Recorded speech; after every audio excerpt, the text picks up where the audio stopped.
আমার বাবার বাড়িতে ছোট থেকে গ্রীষ্মকাল আসা মানে মনটা আনন্দে ভরে উঠত।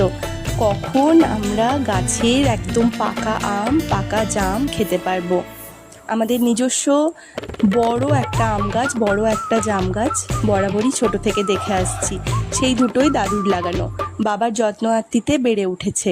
কিন্তু তার পরবর্তীতে বাবা দাদা মিলে আরও প্রচুর আম গাছ লাগিয়েছে।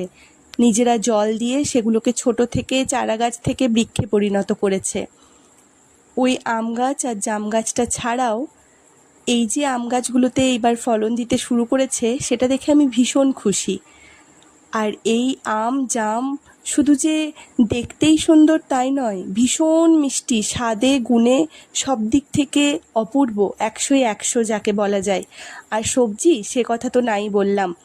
বাড়িতে লঙ্কা থেকে শাক থেকে কোনো কিছুই তো আগে কিনতে হতো না, ইভেন ডালও অবধি। কিন্তু এখন জানেন, এত হনুমান, এক একটা গ্রুপে 30-40টা করে হনুমান এক একবারে চলে আসে। কি করবেন, ওদেরও কোনো বসবাসের জায়গা নেই, সব গ্রাম কেটে ফেলা হয়েছে, বন জঙ্গল কেটে ফেলা হয়েছে। গ্রাম কেটে ফেলা হয়েছে এই অর্থে বললাম, মানে তাদের যে বসবাসের গ্রামগুলো ছিল সেগুলো এখন শহরে পরিণত হয়ে গেছে। আমাদের পাশেই একটা বিশাল কারখানা, তাপবিদ্যুৎ কেন্দ্র গড়ে উঠেছে, যে কারণে তাদের বসবাসের কোনো জায়গা নেই। তারা এসে এখন সবার বাড়িতে বাড়িতে হামলা চালায়।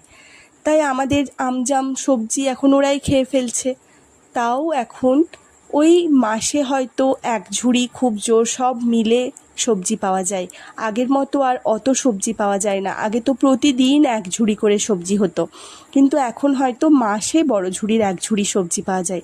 আর এই যে আম দেখছেন, এই আম গাছগুলো কিন্তু আমার দাদুর লাগানো নয়, এগুলো প্রত্যেকটা আমার বাবার লাগানো। বাবা আর দাদা সেগুলো যত্ন করে বড় করেছে। বাবাই বলা যায় বেশিরভাগ, 90% বড় করেছে। দাদাও এখন বেশ যত্ন করে। কত আম হয়েছে দেখুন, আর এত মিষ্টি না আমগুলো। আটিটা একদম ছোট্ট সরু মতো, একদম পাতলা, আর খোসাগুলোও একদম পাতলা। শাঁস অনেকটা, গাছ ভর্তি আম। এবছর এই গাছটায় প্রথম আম হয়েছে। এই যে বাবা জীবনরা, আজকে জামাই ষষ্ঠী বলে কথা, তাদের না এলে হয় বলুন? আর তাদের কোনো দিনক্ষণ দেখে আসা হয় না, প্রতিদিনই তারা অতিথি।